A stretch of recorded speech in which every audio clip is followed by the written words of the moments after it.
اختیار کرو. اور اگلے لفظوں میں فرمایا وَلْتَنْظُرْ نَفْسٌ مَا قَدَّمَتْ لِغَدٍ، اور تیرے نفس نے جو آگے بھیجا. اگر دونوں جملوں کو ملائیں تو آج کی گفتگو کا عنوان ایک لفظ میں اگر بیان کروں تو وہ ہے محاسبہ نفس. کیونکہ تقوی کا مطلب ہے رذائل سے بچنا اور اپنے آپ کو فضائل سے آراستہ کرنا. تقوی کا مطلب یہ ہے کہ ان تمام چیزوں سے اجتناب کیا جائے جو اللہ سے دور کرنے والی ہیں، اور ان ساری چیزوں کو اپنایا جائے جو اللہ کے قریب کرنے والی ہیں. پوچھا گیا کہ یا رسول اللہ تقوی کیسے اختیار کریں؟ تو حضور نے فرمایا کہ ہر بندہ کوشش کرے تقوی اختیار کرنے کی. اس کی حد کوئی نہیں. مثلا کوئی بندہ یہ نہیں کہہ سکتا کہ اب میں تقوی کے اعلیٰ مرتبے پہ ہوں، مزید تقوی کی ضرورت نہیں. تقوی ساری زندگی یہ سفر جاری رہتا ہے، اور اگر کوئی انتہائی متقی ہے تو اس کا سفر بھی آگے جاری ہے. اور اللہ نے قرآن میں فرمایا جو میرے دوست ہیں، جو میرے یار ہیں، جو میرے قریبی ہیں، جو میرے ساتھ محبت کرنے والے ہیں، ان کی نشانی یہ ہے کہ وہ تقوی والے ہوتے ہیں. اللہ نے فرمایا اِنَّ أَوْلِيَاءَهُ إِلَّا الْمُتَّقُونَ. یا اللہ تیرے ولی کیسے ہوتے ہیں؟ مولا کریم آج کل کا مسلمان تیرے ولیوں کی پہچان کرنے میں بھی ناکام ہو گیا.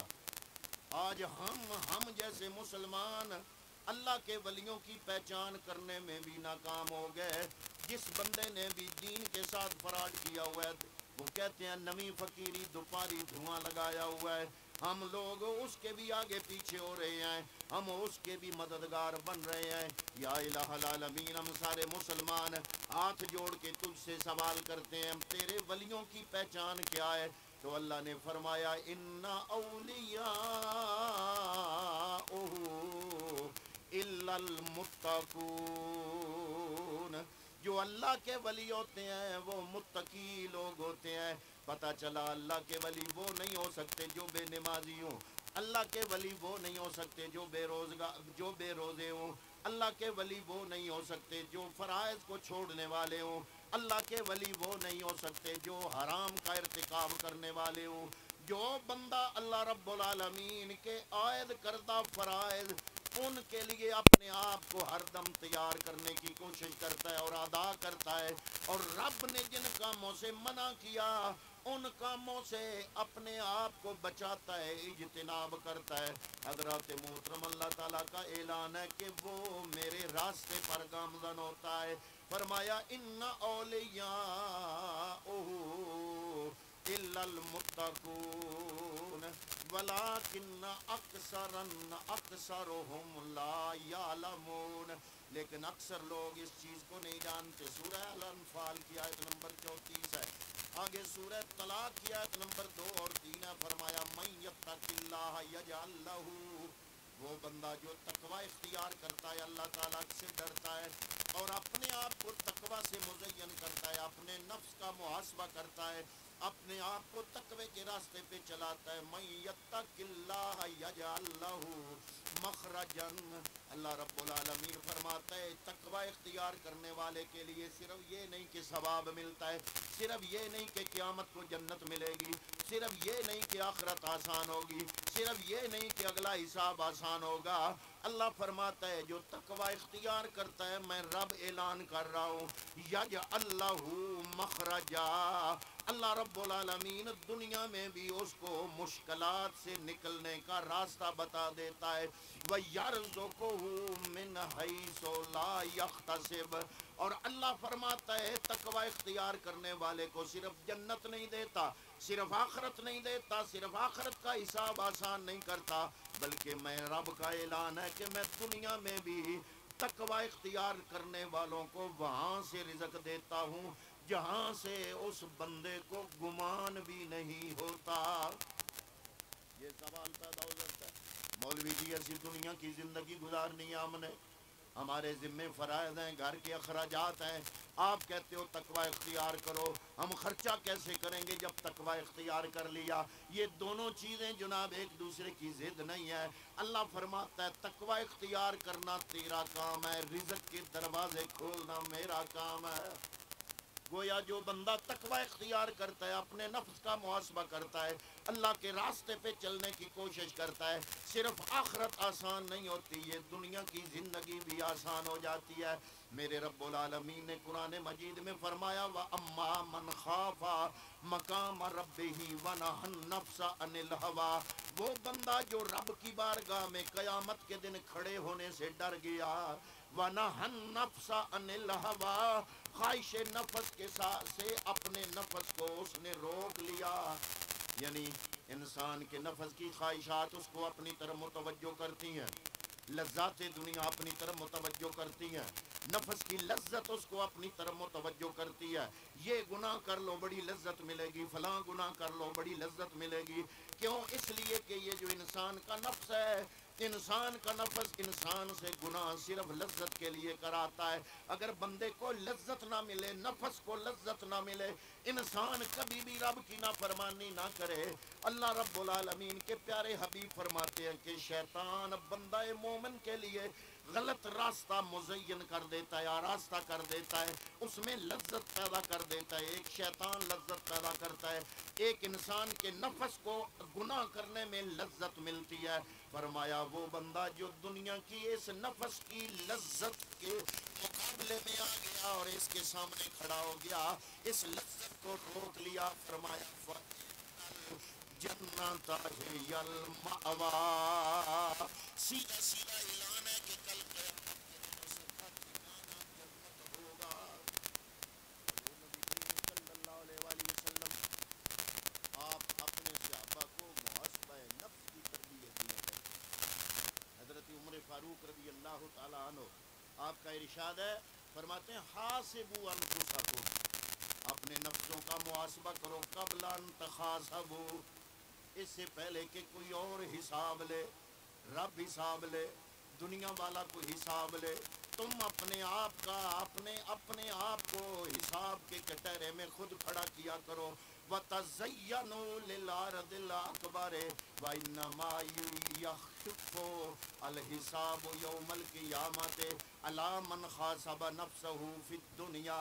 حضرت عمر فاروق فرماتے ہیں کہ لوگوں کے حساب کرنے سے پہلے اپنے نفس کو حساب کے کٹہرے میں کھڑا کرو۔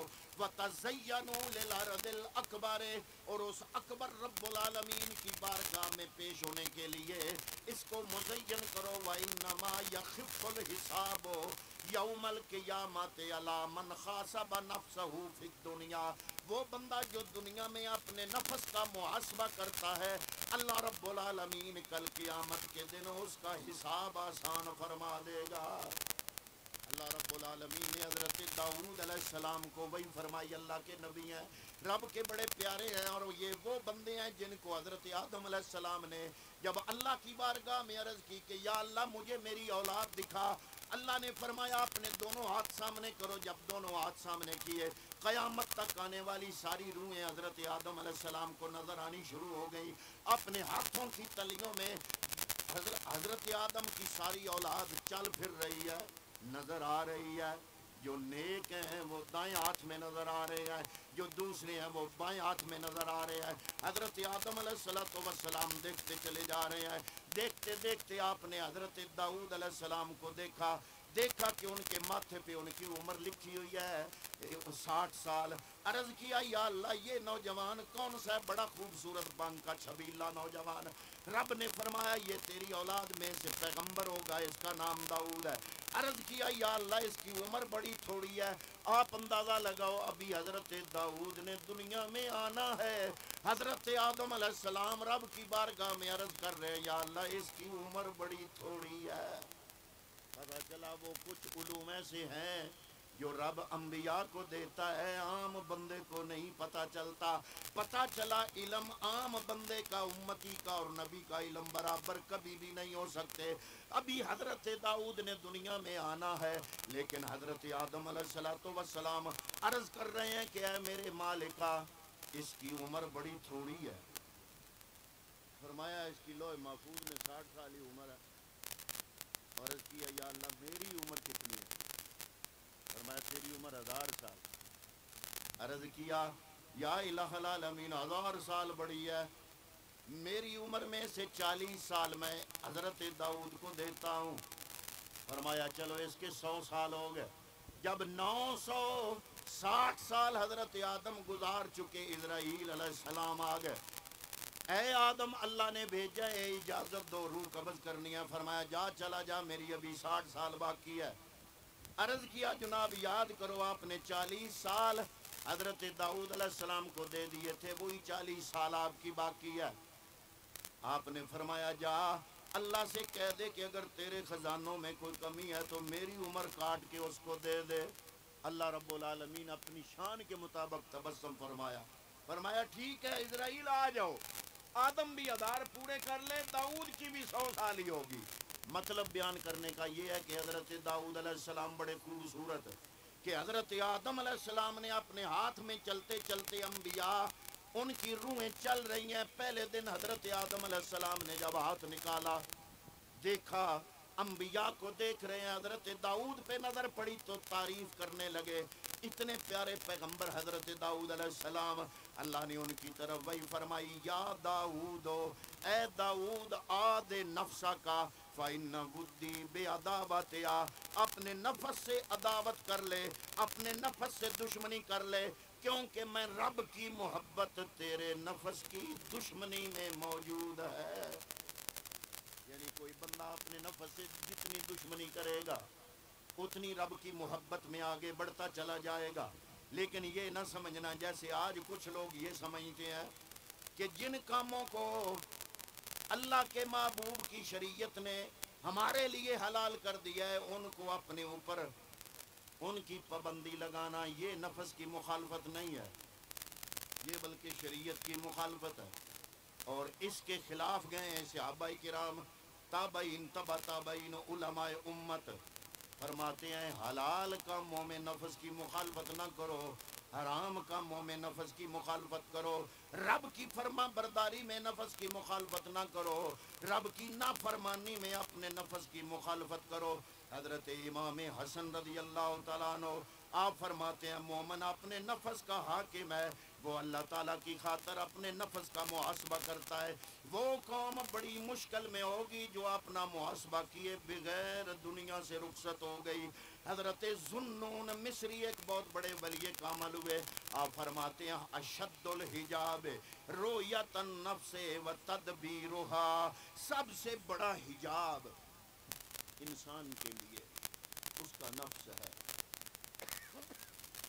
اگر اپنے نفس کو کنٹرول کر لیا، اس کا محاسبہ کر لیا تو حجاب ہٹ گیا، اور جوں جوں نفس دھلتا گیا حجاب ہٹتا گیا، بندہ اپنے رب کے قریب ہوتا گیا۔ حضرت ام سلمہ رضی اللہ تعالیٰ عنہ ام المومنین آپ فرماتی ہیں اذا اراد اللہ بعبد خیرا، جب اللہ کسی بندے سے بھلائی کا ارادہ کرتا ہے،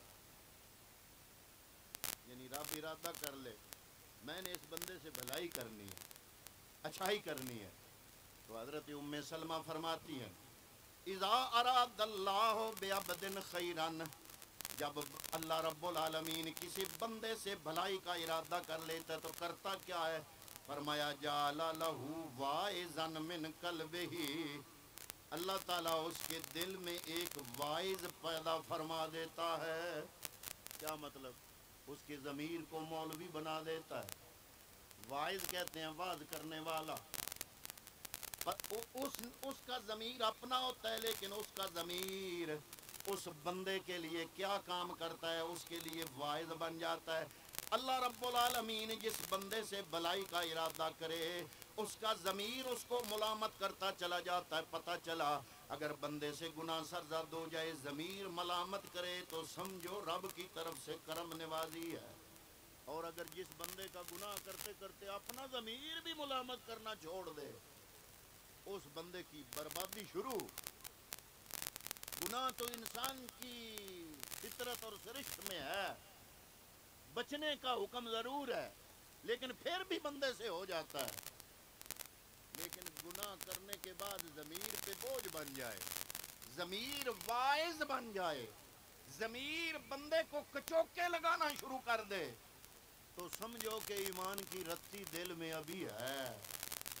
اور اگر گناہ کرتے ہوئے انسان خدا نخواستہ اس مقام پہ پہنچ جائے کہ ضمیر بھی ملامت کرنا چھوڑ جائے، اپنا بندہ محاسبہ چھوڑ دے، تو پھر سمجھو کہ اللہ کی بارگاہ میں اس بندے کو بدبخت لکھا گیا ہے اور اس کا انجام برا ہوگا۔ علامہ اقبال قلندر لاہوری نے اس عنوان کو بڑی خوبصورتی سے بیان کیا۔ اقبال کہتا ہے کہ اپنے نفس کو اپنے حساب کے کٹہرے میں کھڑا کرو اگر تم زندہ رہنا چاہتے ہو۔ اقبال کہتا ہے زندگی خود را بخیش آراستن، زندگی اپنے آپ کو اپنی نظر میں آراستہ کرنے کا نام ہے۔ بر وجود خود شہادت ساختن، اور اپنے وجود پر شہادت طلب کرنا ہے، یعنی بندہ جب اپنے نفس کا محاسبہ کرتا رہتا ہے، مثلاً ایک دن گزارا، آج کا دن گزارا، رات کو چارپائی پہ گیا، سونے سے پہلے پورے دن کا محاسبہ کیا کہ کون کون سے کام اچھے کیے، کون کون سے کام برے کیے، برے کاموں کے لیے اپنے آپ کو کوسا اور وعدہ کیا اور رب سے معافی مانگی، یا اللہ یہ برے ہو گئے، کل سے انشاءاللہ یہ چھوڑوں گا۔ تو علامہ اقبال کہتا ہے کہ بر وجود خود شہادت ساختن، اپنے وجود پر یہ گویا کہ شہادت طلب کرنا ہے۔ اور اقبال نے یہ کہا کہ اپنے وجود پر اپنے سے شہادت مانگو، اپنے وجود پر اپنے آپ سے شہادت مانگو، بتو ہے اپنے وجود پر اپنے آپ سے شہادت مانگو۔ اے اقبال کیسے؟ اگلی بات اقبال بڑی خوبصورت کرتا ہے، کہتا ہے انجمن روز الست آراستند، اللہ رب العالمین نے روز الست، جب رب نے فرمایا تھا الست بربکم، کیا میں تمہارا رب نہیں ہوں، بر وجود خود شہادت خاصتند، اللہ رب العالمین نے روز الست کو جو محفل سجائی اور فرمایا الست بربکم، کیا میں تمہارا رب ہوں، تو اپنے رب ہونے پر رب نے رب ہو کے شہادت مانگی۔ اے بندہ مومن، تو بھی اپنے ہونے پر اپنے ضمیر سے تو بھی شہادت مانگا کر، زندہ یا مردہ یا جاں بلب، جب اپنے نفس سے شہادت مانگے گا اپنی، تو نتیجہ نکلے گا کہ تو زندہ ہے یا مردہ ہے یا جاں بلب ہے۔ از سے شاہد کن شہادت را طلب، تین گواہ ایسے ہیں کہ ان کی گواہی سے تمہیں پتہ چل جائے گا کہ تو زندہ ہے یا مردہ ہے یا جاں بلب ہے۔ اے اقبال وہ گواہ کون سے ہیں؟ کہتا ہے شاہد اول شعور خیشتن، پہلا گواہ ہے تیرا اپنا شعور ہے، پہلا گواہ تیرا اپنا شعور ہے۔ خیش را دیدن بنور خیشتن، اس میں اپنے آپ کو اپنے نور سے دیکھنا ہے۔ اور شاہد ثانی دوسرا گواہ شعور دیگر، اقبال کہتا ہے دوسرا گواہ اپنی ذات کا دوسروں کا شعور ہے۔ خیش را دیدن بنور دیگر، یعنی خود کو دوسروں کے نور سے دیکھنا ہے، یعنی جو تیرے مخالفین ہیں اگر وہ باتیں کرتے ہیں تیرے بارے میں تو اس کو صرف مخالفت نہ سمجھو، یہ بھی سمجھو جانچو کہ وہ جو باتیں کر لیکن کیا وہ باتیں مجھ میں پائی تو نہیں جاتی؟ اقبال کہتا ہے کہ ایک آنکھ اپنی اور ایک آنکھ دشمنوں کی، ان دونوں کو گواہ مان لو، اور تیسرا گواہ کہتے ہیں شاہد ثالث شعور ذات حق، تیسرا گواہ یہ ہے کہ اس رب العالمین کی ذات کا شعور ہو، خیش را دیدن بنور ذات حق، یعنی اپنے آپ کو حق تعالیٰ کے نور سے دیکھنا۔ کہتا ہے اقبال بر مقام خود رسیدن زندگی است، اپنے مقام پر پہنچنا ہی زندگی ہے، ذات را بے پردہ دیدن زندگی است، ذات باری تعالیٰ یا خود کو بے پردہ دیکھنا ہی زندگی ہے۔ اقبال کہتا ہے پے کرے فرسودہ را دیگر تراش، اپنے فرسودہ پیکر کی نئے سرے